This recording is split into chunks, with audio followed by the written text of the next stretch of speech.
Olá, sejam muito bem-vindos ao canal Viveca. Eu me chamo Alaia, sou pesquisadora do gnosticismo, mestre em filosofia e tradutora. E hoje eu quero apresentar para vocês um trabalho muito legal que eu encontrei e eu passei esse fim de semana todo ajustando ele, editando, traduzindo e legendando para vocês terem a oportunidade de ver um documentário super original de 1987.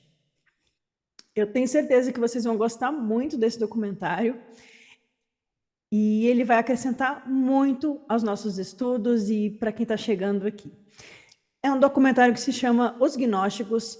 O autor é o Tobias Churton, que é um autor de livros sobre Elias Ashmole, Rosa Cruzes, a maçonaria, e ele escreveu na década de 70 um livro sobre os gnósticos. Então, em 87, ele produziu esse documentário para o Channel 4, um canal da Inglaterra, em 4 partes, e eu fiz esse trabalho agora de trazer para vocês, legendado, a primeira parte do documentário.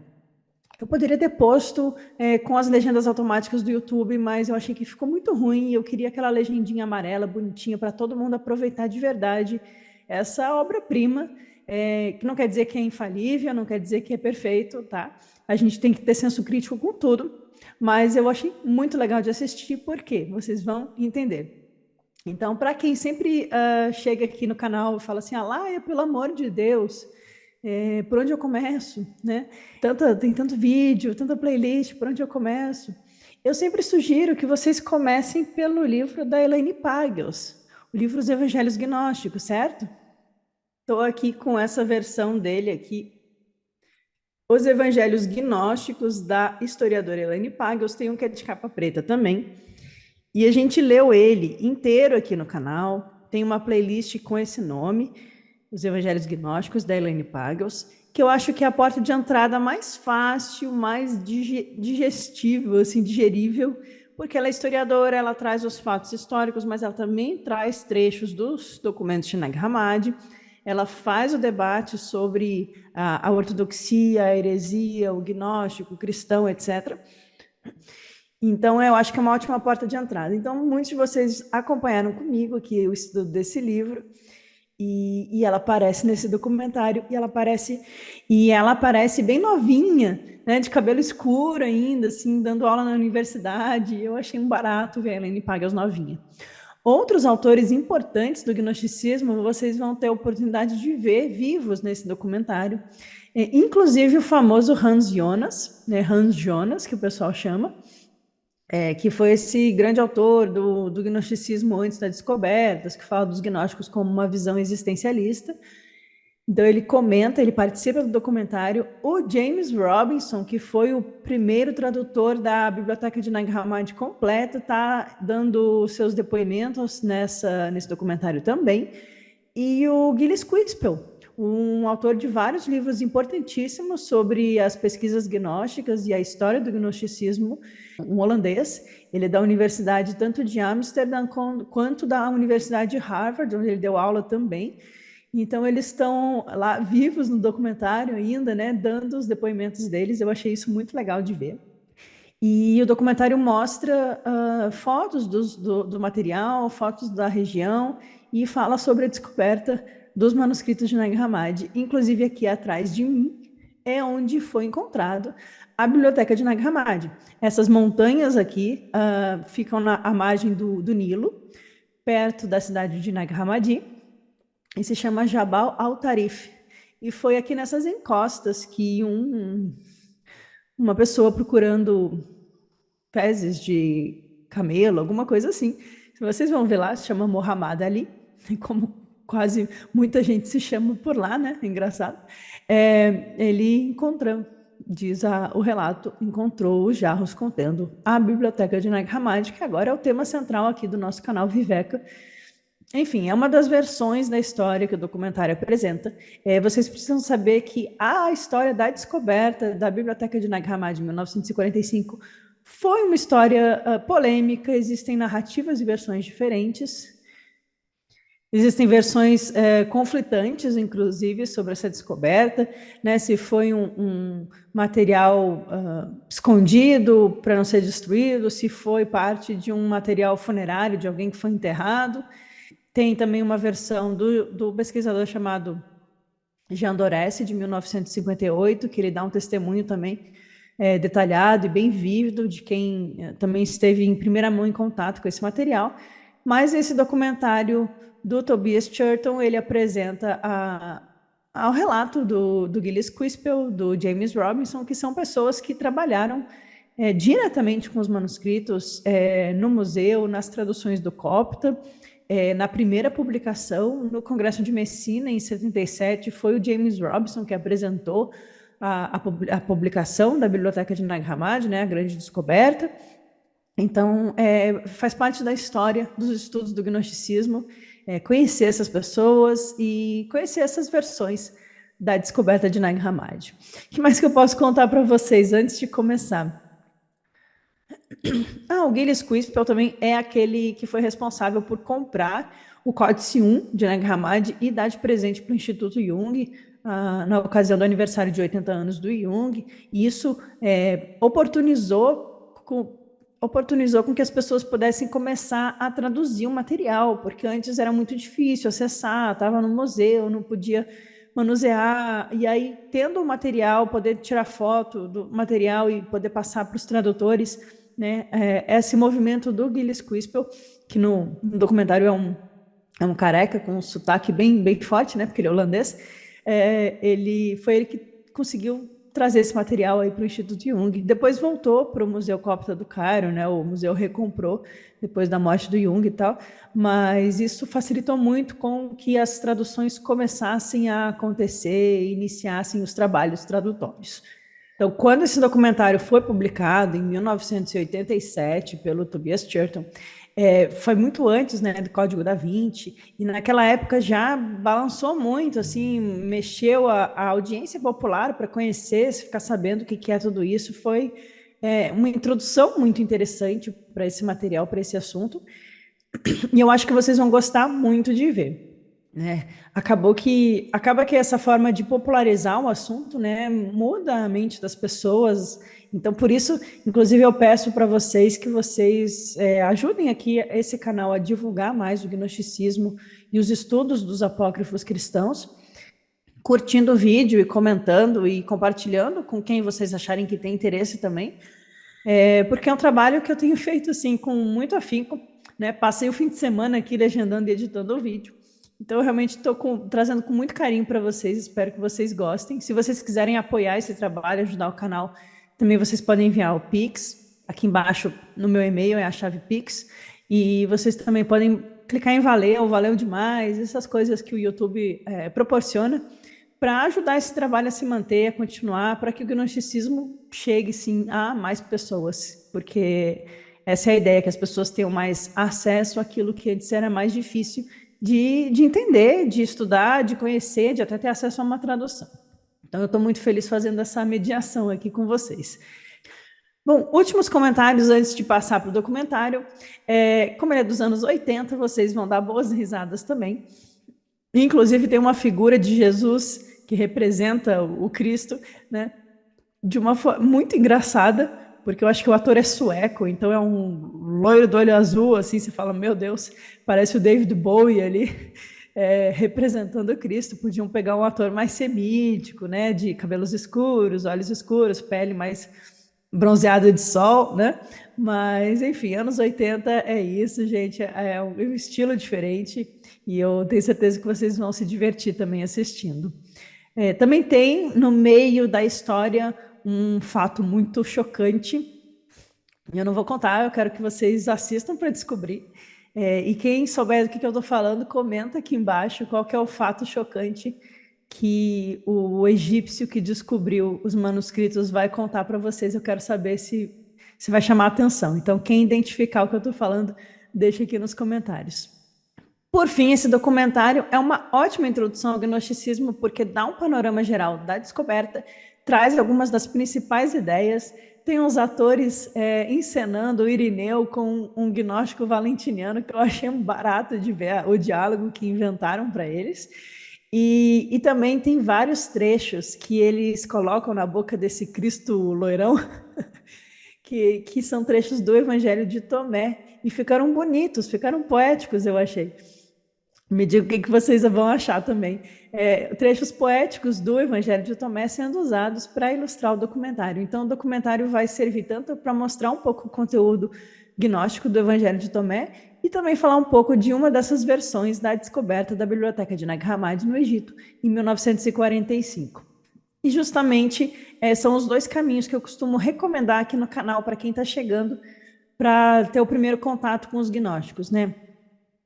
A playlist da Elaine Pagels, né? A playlist que tem o livro da Pagels sobre os evangelhos gnósticos, dá uma introdução geral e dá um estudo bem completinho, e o Evangelho de Tomé, né? Não sugiro que comece pelo Evangelho de Filipe, porque ele já é uma segunda etapa do nosso estudo, ele já está mais aprofundado, ele é mais difícil, mas o Evangelho de Tomé já dá aquela abertura geral para as ideias do pensamento gnóstico.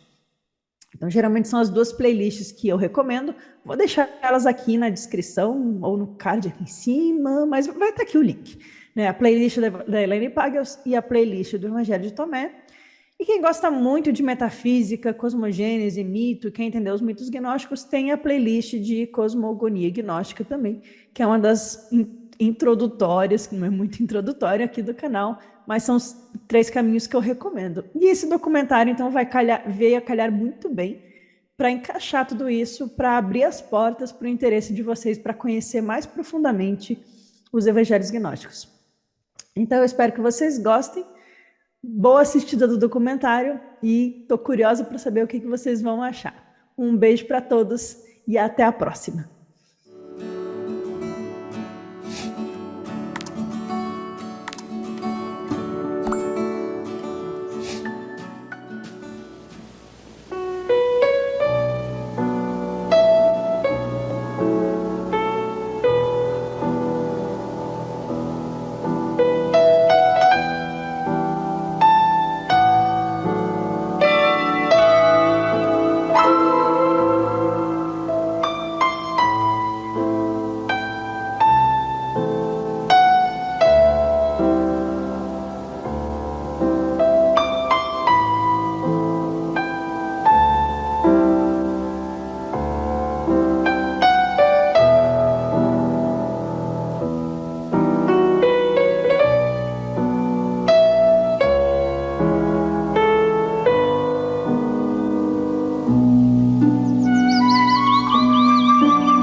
remembrance of the Pleroma. I shall give you what no ear has heard, what no eye has seen, what no hand has touched, and what has never occurred to the human mind. It is I who am the light which is above them all. It is I who am the all.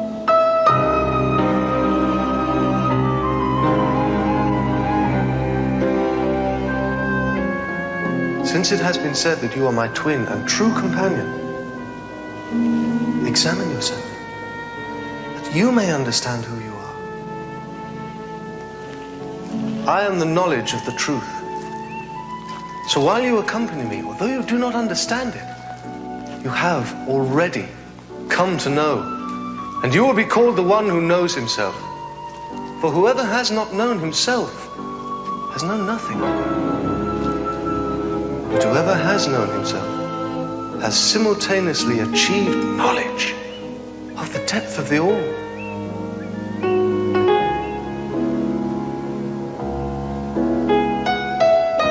When these words, attributed to Jesus, were first recorded in Greek and Coptic texts, the word for knowledge was gnosis.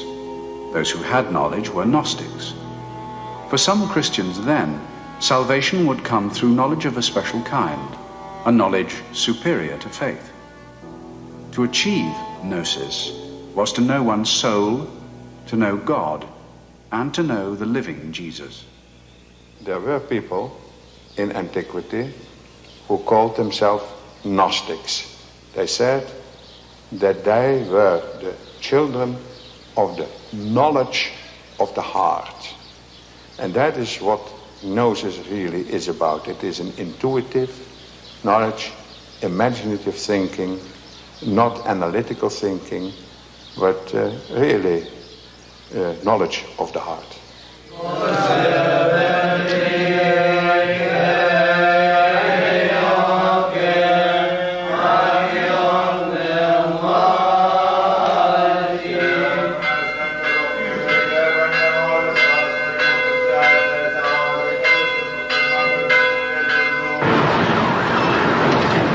Wherever humanity has looked for the secret truth of the world and man's place within it, we have debated whether true knowledge and understanding is found only within the self or by the faith we have in our gods through religion. This series traces the tradition of Gnosis, at least as old as Christianity, both a part of the Christian tradition and denounced by the Christians as heresy. The Christian believer expects salvation from God through the faithful acceptance of the gospel. The agnostic has no gnosis or knowledge that there is any salvation or any God at all. But the Gnostic wants to confirm faith with the personal experience of knowledge. By the mid-2nd century, Gnostics thought they were the true Christians. Throughout the Christian church, their enemies condemned them for offering the challenge of a secret teaching. But little record of their existence survived. Only now, after almost 2,000 years, have their original Gnostic Christian scriptures been found, among them even Gnostic Gospels, recording the words and teaching of Christ. Now, we may consider whether Christianity has ignored and rejected in Gnosticism something of its own heart. The story of Gnostics runs like a pulse beneath the surface history of the whole Christian era. It begins, like other human mysteries, in the deserts on the banks of the Nile, with a discovery. The discovery occurred completely by accident in 1945. The discovery was made by an Arab peasant who lived in a small town near the town of Nag Hammadi in Upper Egypt. And his name, of course, was Muhammad Ali, in fact, Muhammad Ali al-Saman. He and about 7 other camel riders were at the foot of the cliff digging for fertilizer and lit upon this jar. Muhammad Ali says they dug it out and found it was a large earthenware jar, about 6 feet high. When he broke it, he took the books out, claims he divided them among the camel drivers, which is one reason that some got ripped apart. You can't divide 13 books into 8 parts very readily. And he said he saw gold, pieces of gold floating through the air. But to his great disappointment, it turned out to be simply pieces of ancient papyrus that shattered as the jar was broken. The 13 books, bound in tooled gazelle leather, contained the so-called Gnostic Gospels, the Gospels of Thomas and Philip, the Gospel of Truth, and the Gospel of the Egyptians, among 52 separate texts of poetry and scripture now known as the Nag Hammadi Codices. It is the spiritual heritage of Gnostic Christians in Egypt, whose religious ideas were disowned as Christianity developed. The Dutch historian named Gilles Quispel heard about some peculiar discovery of early Christian texts in Egypt. And Quispel got on a plane and went to Cairo. He went to the Coptic Museum in Cairo, and he went there and got photographs of the first of these texts. That was in the fall of 1956. It was a numinous experience to have before you a text that you don't understand at all and bring these characters together and relate them to history. And every time there was Jesus said, Nein en Sjatje et heb en ta Jezus et oner Tjoe au afsaisu. And the first thing he read was the words, "These are the secret words which the living Jesus spoke," and his twin brother Thomas wrote them down. These are the hidden words which the living Jesus spoke, and Didymus, Judas, Thomas, wrote down. And he said, whosoever will find the meaning of these words will not see death.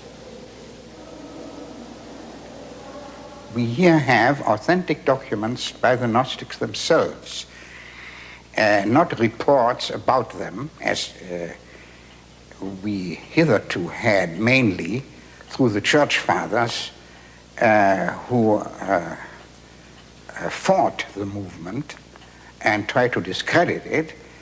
We have here their authentic voice. To find an unknown Gospel of Thomas among the earliest collection of Christian manuscripts ever found was a unique discovery for Quispel. To their historical interest was added the question whether this Gospel could be a true record of Christ's own words. Then in the back of your mind you have always the idea, can that be an unknown and yet authentic word of Jesus?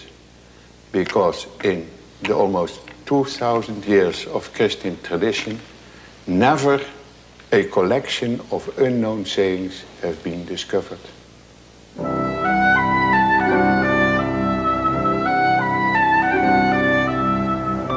That which you have within you will save you if you bring it forth from yourselves.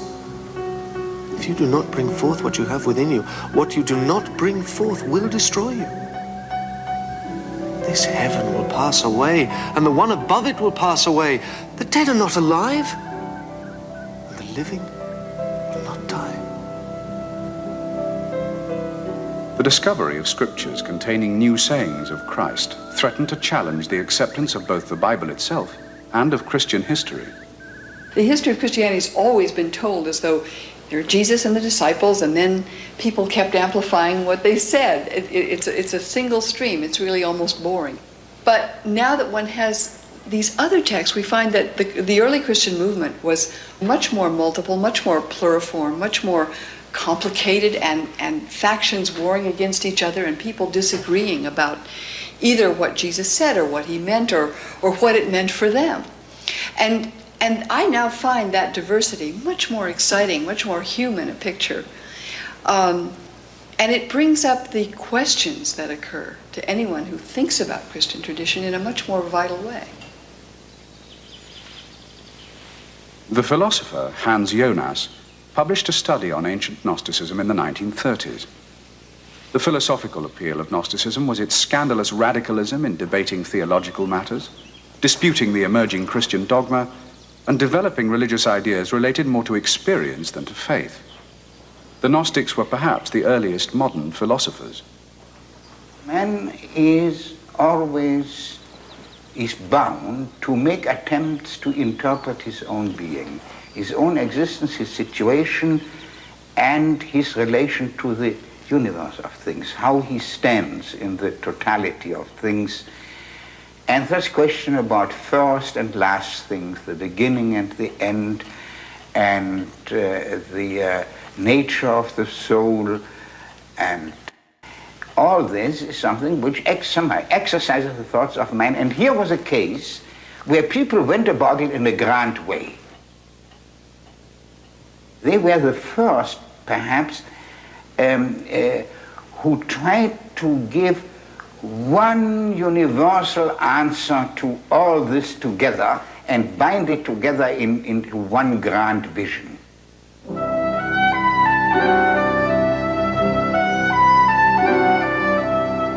The Gnostics spoke with many voices.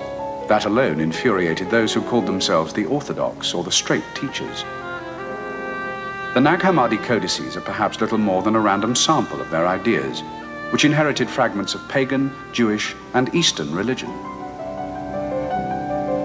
There were texts with names like On the Origin of the World, The Hypostasis of the Archons, and the Apocryphon of John.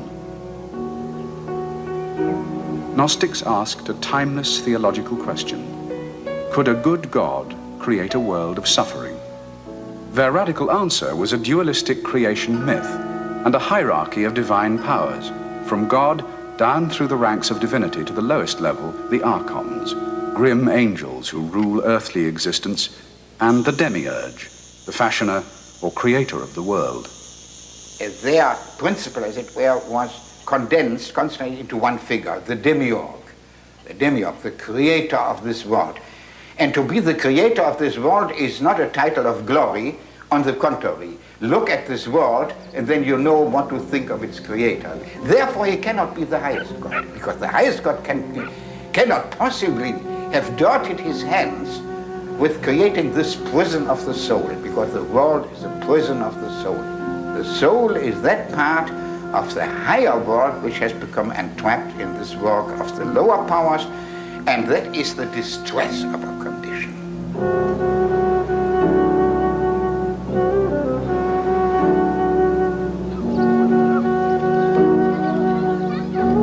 I believed that life was in the first place tragic.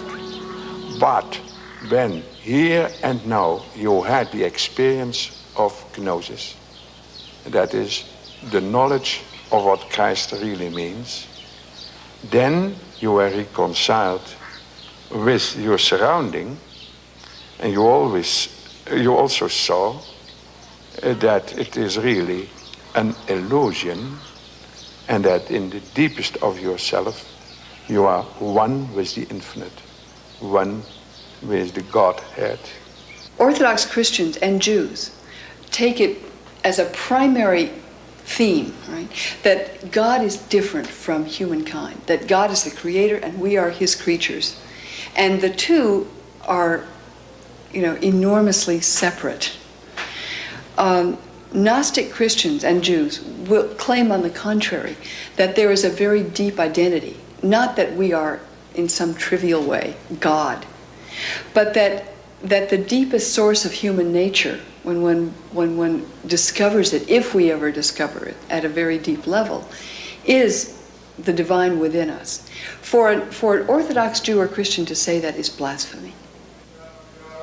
The Nag Hammadi find included prayers such as Thunder, Perfect Mind, a fragment of Plato's Republic, a Hermetic philosophical tract, the Discourse on the Eighth and Ninth, the Gospels of Philip and Thomas, the Gospel of the Egyptians, a work of esoteric mythology, and the Gospel of Truth, a poetic meditation on personal religious experience.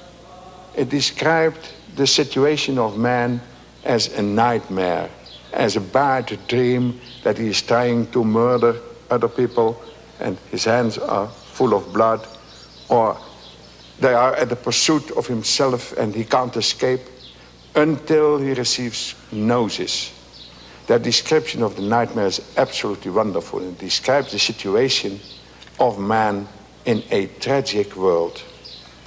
And then on the other hand, there is the image in the same Gospel of Truth of man as a mountaineer who has lost his way and is in the fog and then doesn't know where to go, whither to go, whence he comes. And then he hears his name called. And then he knows, oh, I have to go there. So Gnosis, a Gnostic, is a man who knows, who realizes what he is, whence he comes, and whither he goes. Whereas the Orthodox Christian prays to God, the Gnostic is led towards Gnosis in an imagined dialogue with the living Jesus. What we speculate is that the Gnostic Christian is sitting there with the saying of Jesus, sufficient unto the day is the evil thereof, and then meditating, praying, whatever. And this internal dialogue on the saying becomes that person's dialogue with the Savior. They seem to have a lot of stock in claiming that they have from Jesus and Paul authentic teachings On the other hand, they believe that inventing one's own is evidence of gnosis. The Gospel of Thomas contains a sequence of the sayings of Jesus. The Gospel of Philip is an essay on Gnostic liberation from the world of tragedy. In the book of Thomas the Contender, the same theme is expressed in words attributed to Jesus himself. Truly, as for those blind, miserable mortals, do not esteem them as men, but regard them as beasts. For just as beasts devour one another, so also men of this sort devour one another. Businessmen and merchants will not enter the places of my Father. They are deprived the kingdom, since they love the sweetness of the fire, and are the servants of death, and rush to the works of corruption. They fulfill the lust of their fathers, and they rejoice over the concern for this life with madness and derangement. Some pursue this derangement without realizing their madness, thinking that they are wise. They are beguiled by the beauty of the body as if it would not perish. They are frenetic. Their thought is occupied with their deeds, but it is the fire that will burn them.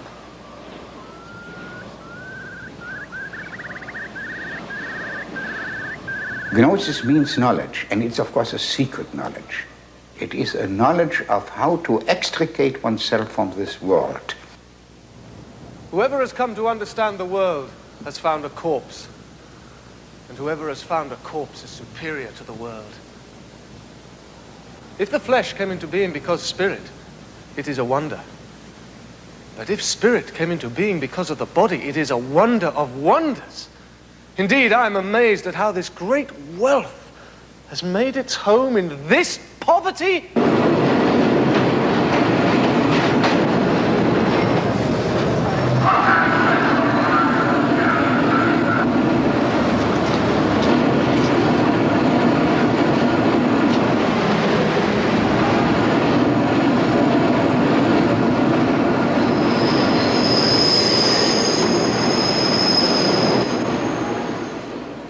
In the Gospel of Thomas, Jesus says to Thomas that when he comes to know who he really is, he will discover that he is identical with Christ, and that he and Jesus are, if you like, identical twins.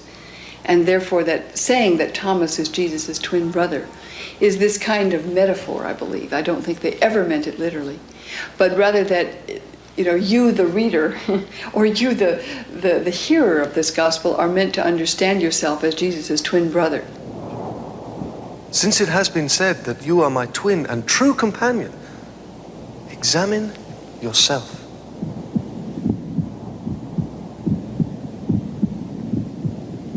Examine yourself.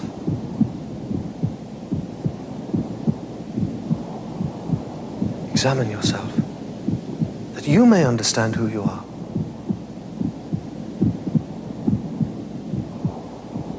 And you will be called the one who knows himself. For whoever has not known himself has known nothing. But whoever has known himself has simultaneously achieved knowledge of the depth of the all.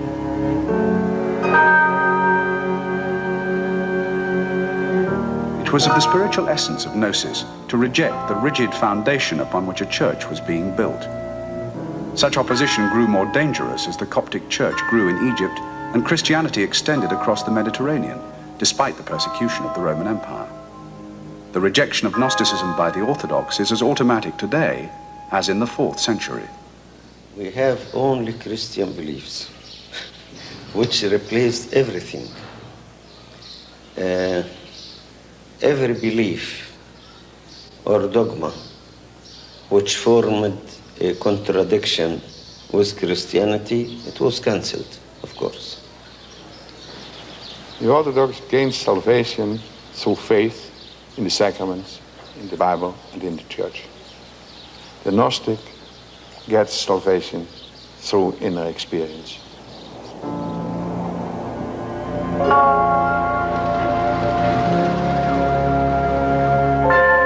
Examine yourself.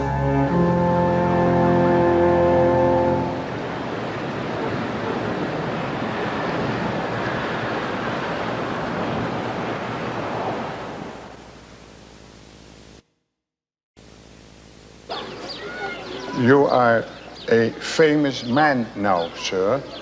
بيقول لك ان انت راجل مشهور جدا جدا دلوقتي يا عم محمد. نعم. And you will be more famous now because this film will be shown in Europe and in America. بيقول لك ان انت راجل مشهور جدا ومع ذلك هتتشهر اكتر بعد التصوير اللي بنصوره دلوقتي هيفرجوه في سينمات اوروبا وفي سينمات امريكا كلها. يا مرحبا. واحنا خدامين. He said you are very welcome and they are always at your disposal.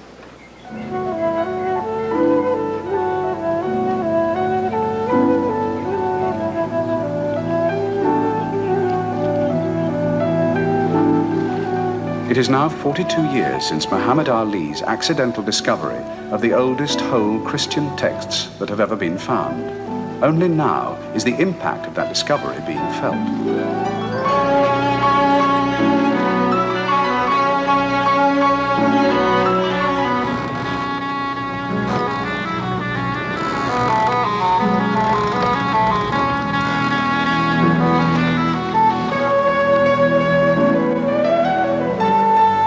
After more than 30 years of scholarly work on the Nag Hammadi codices, Professor Gillis Quispel last year finally made his own pilgrimage to the Jabal al-Tarif. He was retracing the steps of modern archaeologists and 4th century monks to the hiding place they chose for their heretical scriptures. They were discovered on the flank of a cliff. There is a very large boulder that fell off at some time and broke when it impacted. And on the east side of that boulder is where the discoverer pointed out to me he was digging for fertilizer and lit upon the jar. He came and with his mattock broke the jar and got out the books and took them home 3 or 4 miles away. The village of Al-Khazra, 4 miles from the Jabal al-Tarif, is home to Muhammad Ali al-Saman and his clan.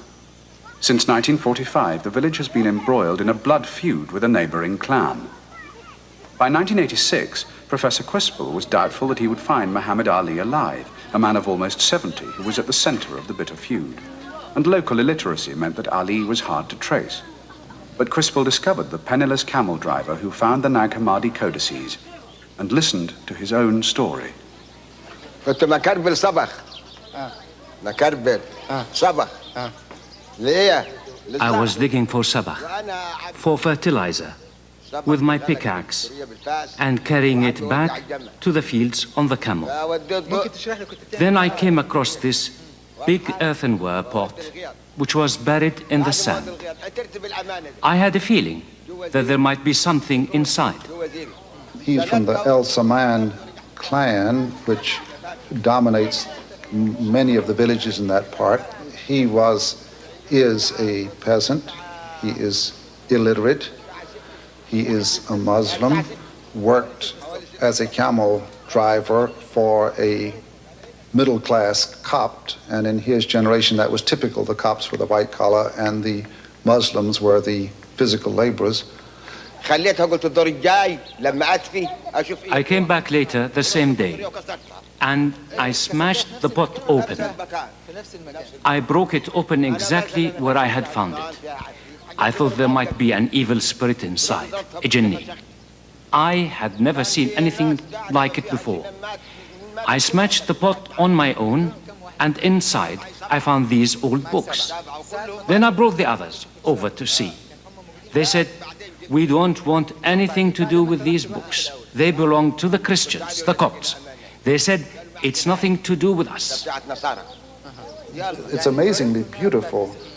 Some of the papyrus is so light that if you were to take a leaf on your hand and lower your hand, it would float through the air down. It is so light.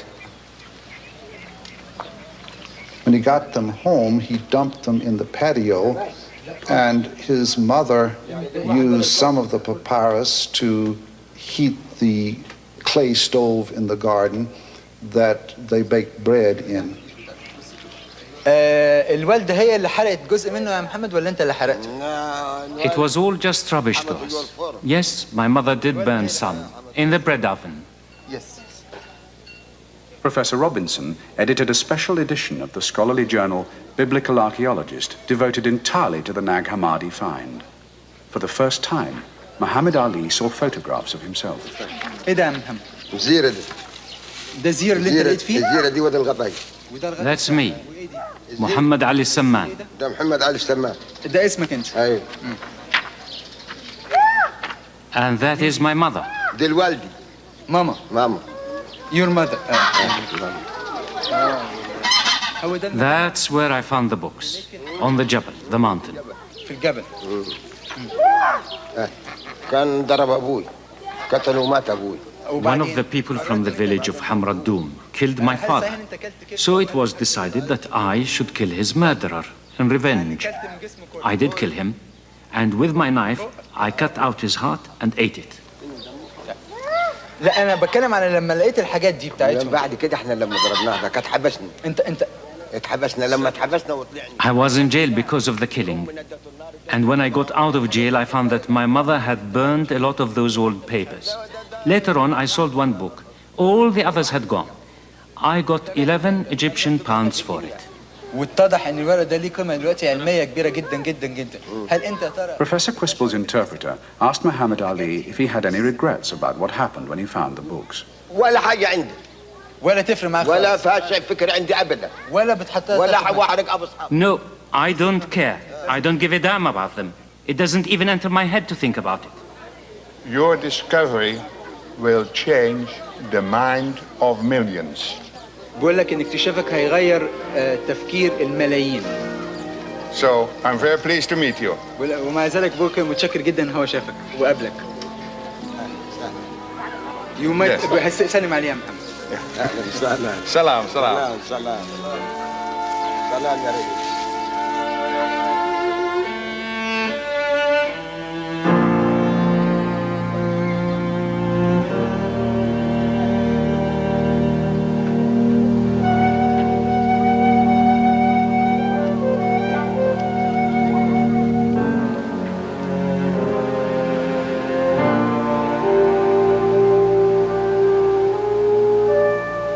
One thing has become certain now for me, that is that these manuscripts, these beautiful manuscripts, were written somewhere in one of the neighboring monasteries.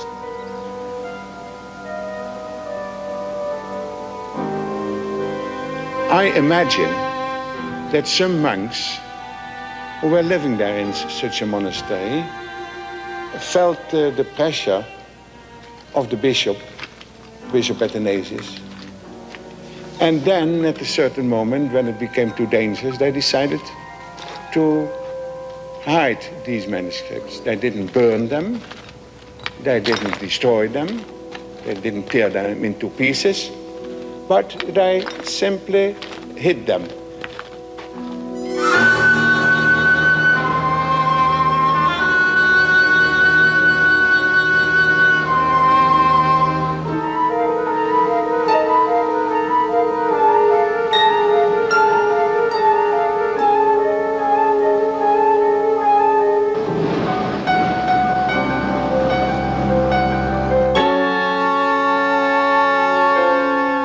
The scriptures found at Nag Hammadi were written in Coptic, the vernacular language of Egypt, which was written in mostly Greek characters with an additional 7 letters derived from Egyptian.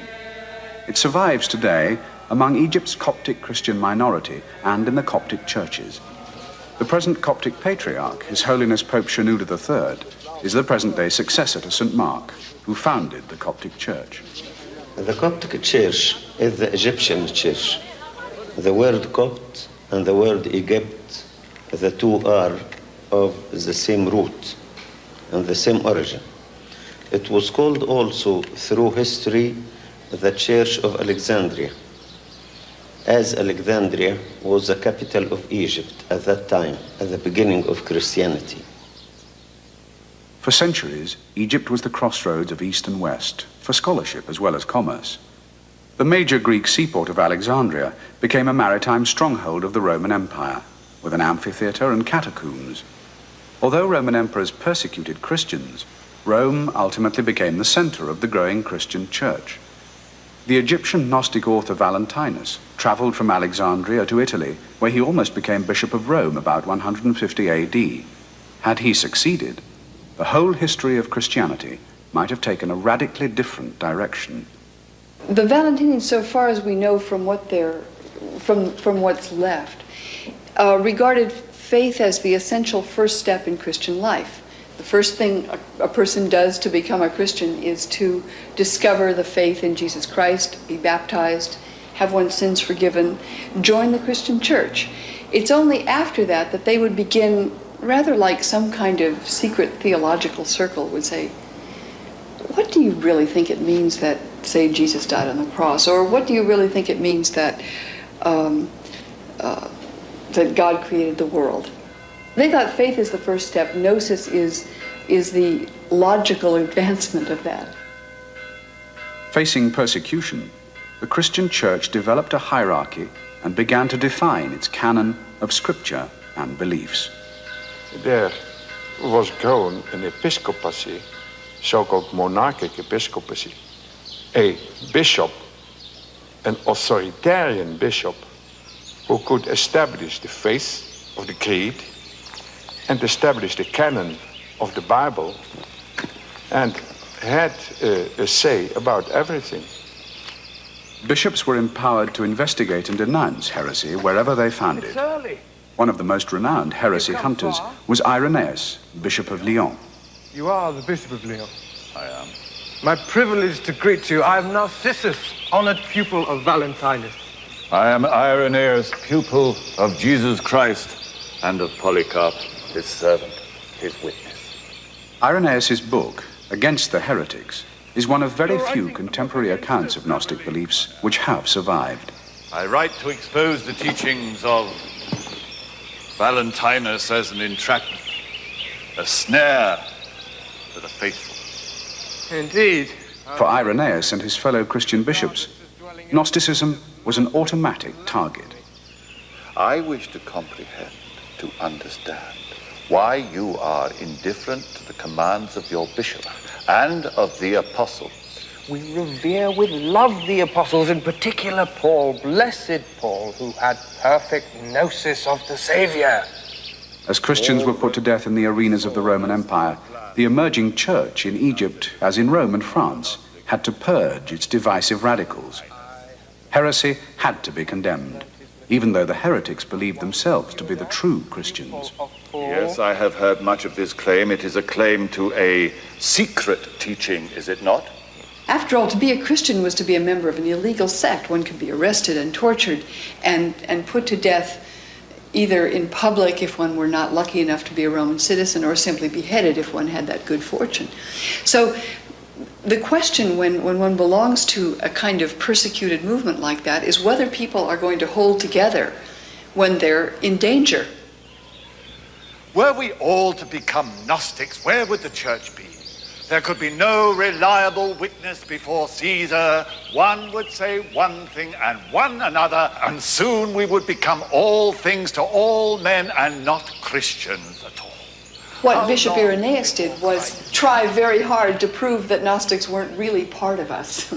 He says, I know they say the same things we do, and they come to the creed, and they come to the services, and they say the same creed, and they look just like everybody else. But in fact, they're not.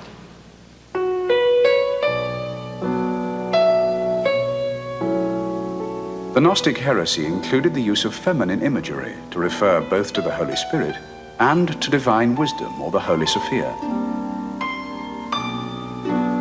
Gnostics also permitted women prophetesses, not because of feminism, but because the body was irrelevant when compared with the soul.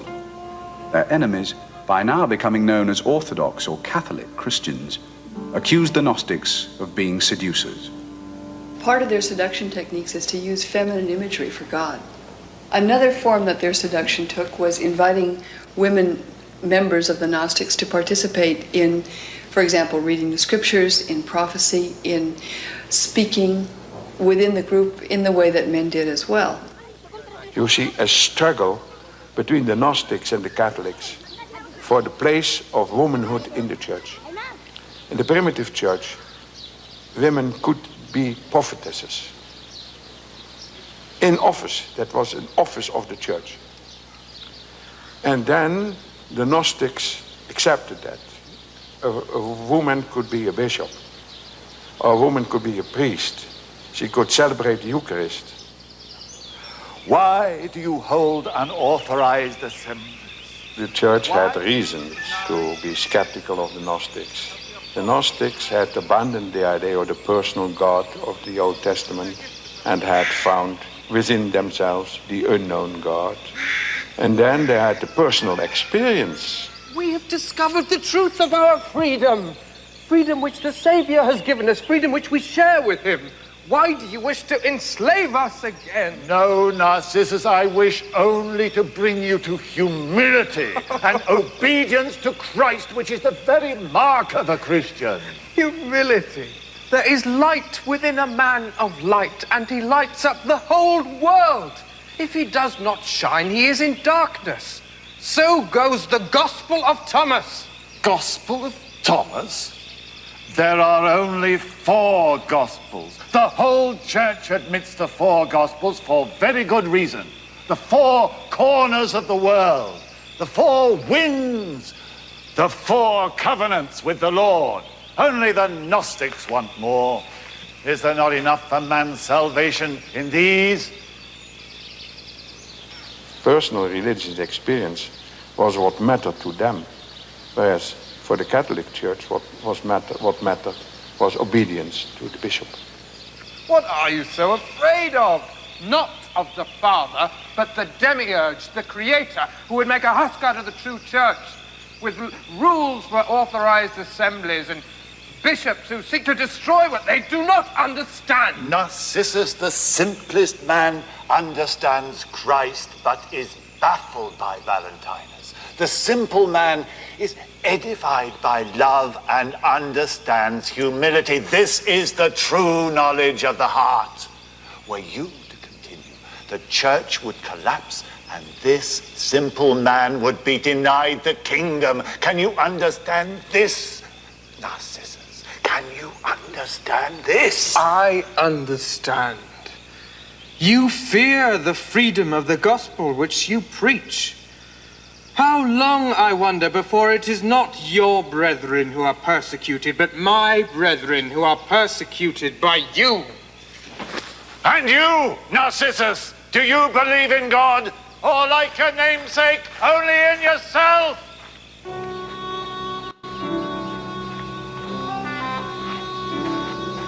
Bishops like Irenaeus succeeded in driving the Gnostic heresy from the church wherever it was becoming organized, in Rome, Lyon, and the Christian centers within the Roman Empire.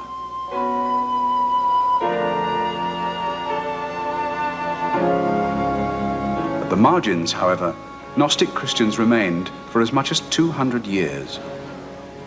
Nag Hammadi is some 500 miles south of Alexandria, where the Coptic Church was founded. Scholars have concluded that the survival of the Gnostic texts is attributable to the extreme remoteness of the hiding place and the nearby presence of Coptic monasteries, never known before in the Christian Church.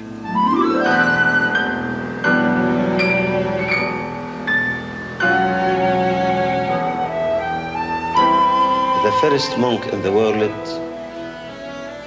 whose title is the father of all the monks, Saint Anthony, was a Copt from Upper Egypt.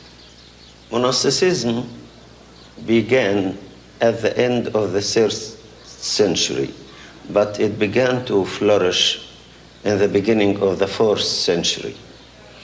Saint Bachum began to gather groups of monks in one place, in one building, surrounded by a fence, giving every person a kind of work which may be suitable for him. And Saint Bachum, the first person who established monasteries and put canons for monastic life, was also a Copt from Upper Egypt.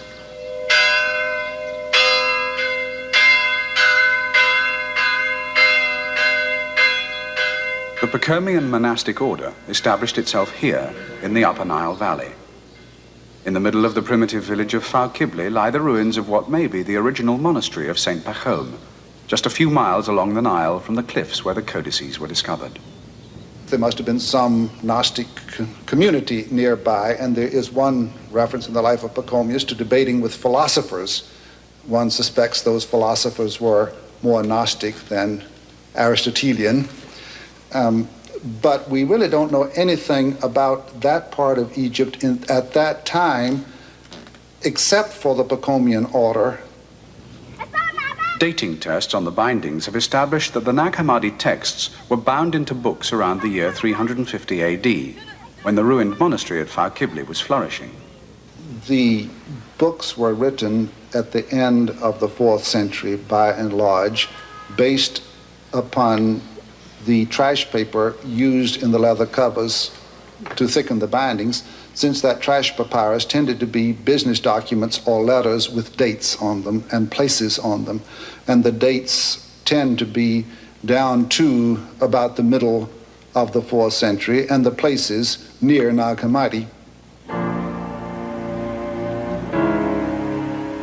An Easter letter of Bishop Athanasius offers a possible explanation for the burial of the codices.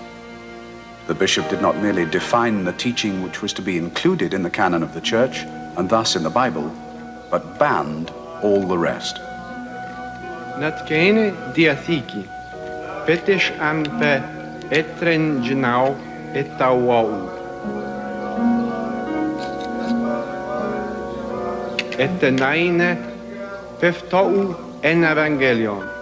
Menensos tesente em pros Timotheos, awa te pros Titos. Athanasius wrote a letter which the abbot of the order translated and read in all the monasteries, calling on the monasteries and the monks to get rid of heretical books, books falsely ascribed to patriarchs of the Bible and the like. And a number of our texts could fit such a description. And so there must have been some kind of heresy alive in the monasteries, at least in their libraries. The monks' Gnostic scriptures were heretical, and their exclusion helped to define the approved scriptures in the shape of the Old and New Testaments, which we have inherited today. The offending material was to lie buried for almost 1600 years after the monks at Far Qibli concealed it. Not in order that we should find them, but that these holy scriptures that had a very special quality, an inherent holiness of quality, that these scriptures should not be destroyed.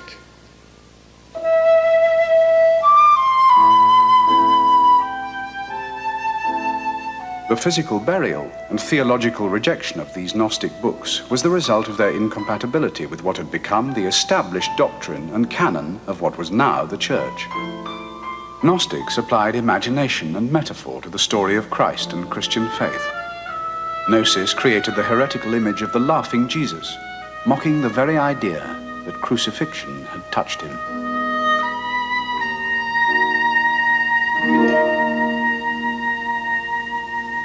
I did not die in reality, but in appearance. My death, which they think happened to them in their error and blindness, since they nailed their man unto their death. Yes, they saw me. They punished me. It was not I, but I was rejoicing in the height over all the wealth of the archons and of their offspring, of their error and their empty judgment. And I was laughing at their ignorance.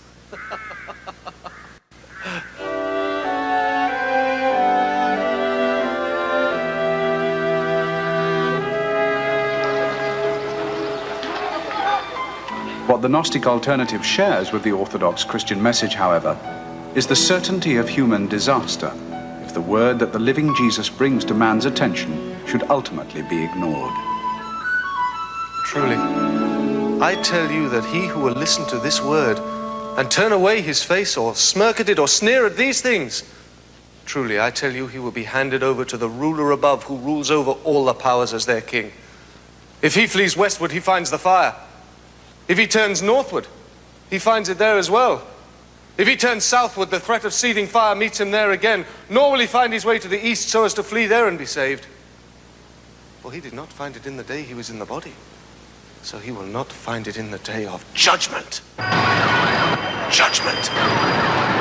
judgment. Judgment. The Gospels of Nag Hammadi are apocryphal Gospels, of course. They may give an idea about history, but they are not considered by the church in general. They're not regarded as genuine? No, of course. The Christian canon has now been defined for 1600 years. The 40 years since Nag Hammadi have seen little inclination towards change. The reaction of the present Patriarch of the Coptic Church, Pope Shenouda, is typical.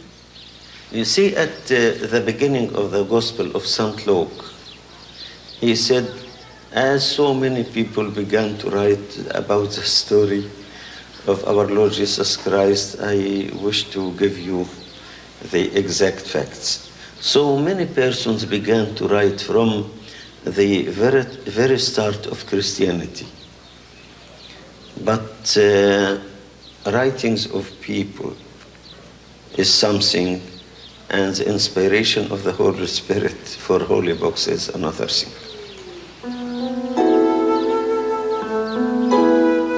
Despite the rejection of the churches, the independent pulse beat of Gnostic tradition has survived suppression and attack. Professor Gillis Quispel, whose life as a scholar has been devoted to this ancient supplement to Christianity, argues that Gnosis still carries a spiritual message today.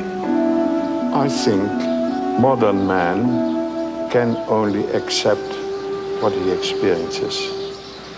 And he can learn from the Gnostics that he can experience much more than he is aware of.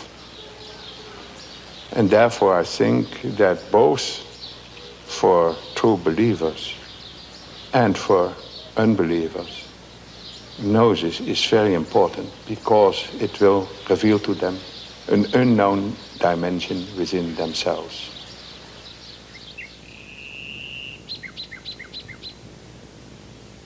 That which you have within you will save you if you bring it forth from yourselves. If you do not bring forth what is within you, what you do not bring forth will destroy you. Blessed are the solitary and elect, for you will find the kingdom. For you are from it, and to it you will return. Become passers-by. Hasten to be saved without being urged. Instead, be eager of your own accord. And if possible, arrive even before me, for thus the Father will love you.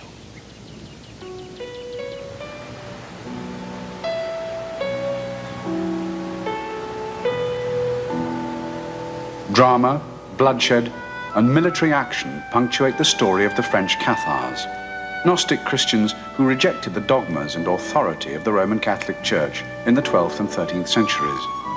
The next program in this series recounts how the Cathar heresy, the heresy of the good men, was eliminated by the military power of the Catholic Church. 1,000 years on, Cathars had no knowledge of the Egyptian texts, but the Gnostic impulse had inspired them too to seek the knowledge of the heart.